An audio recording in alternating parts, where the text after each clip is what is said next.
আগে কর্তা কি করতে হবে তাই বলুন। আজ তোকে কিছু করতে হবে না, যা কিছু করার আমি করব। দে বন্দুক দে, আজ আমি একটা কিছু করব।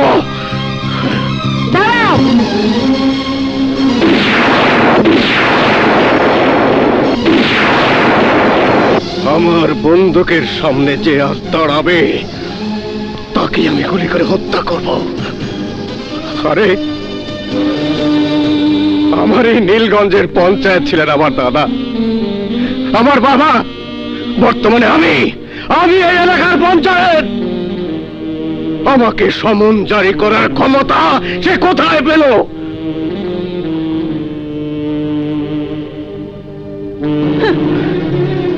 এতদিন বন্দুক চালিয়েছ তুমি, আজ বন্দুক চালাবো আমি। চলো তোমার সাথে আজ আমিও যাব। রোকেয়া, কার এত বড় সাহস নীলগঞ্জের পঞ্চায়েতকে সশরীরে হাজির হওয়ার নির্দেশ দিয়েছে?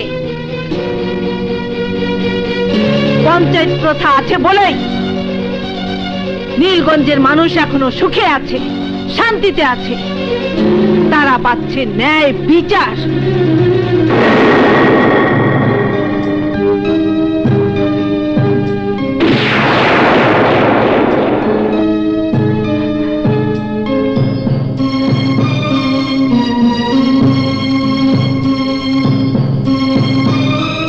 আমি জানতে এসেছি কোন আইনের ক্ষমতা বলে আমাকে সশরীরে হাজির হবার নির্দেশ দেওয়া হয়েছে।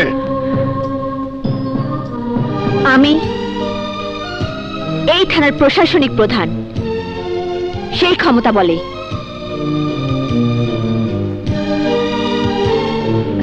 ক্ষমতা অর্থাৎ ক্ষমতা, এই তিনটি বর্ণের একটি শব্দ দুইভাবে ব্যবহার করা যায়। এক, ভালো অর্থে, দ্বিতীয়, খারাপ অর্থে। ইতিহাসের পাতা খুললে দেখা যায় ক্ষমতার যারা অপব্যবহার করেছে অতি তাড়াতাড়ি তারা ধ্বংস হয়ে গেছে। আমিও ইতিহাস সাবজেক্ট নিয়ে এমএ পাশ করেছি। সরি,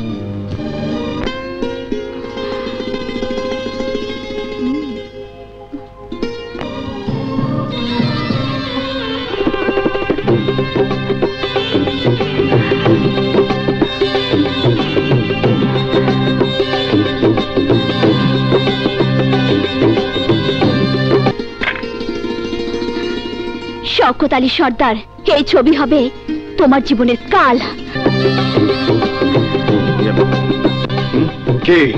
কে বলতে চাও তুমি? আমি বলতে চাই প্রত্যেকটি নাগরিকের কর্তব্য। এই ছবি আমি নীলগঞ্জের লোকদের দেখিয়ে প্রমাণ করে দেব আমার বাবার বিরুদ্ধে অন্যায় বিচার করা হয়েছে। পিনু, শুধু তাই নয়, এলাকার লোকদেরকে খেপে তুলতে হবে। তারা পঞ্চায়েতের বিচার চাইবে। হ্যাঁ রমা, তুমি ঠিকই বলেছ, এলাকার লোকেরাই বিচার চাইবে।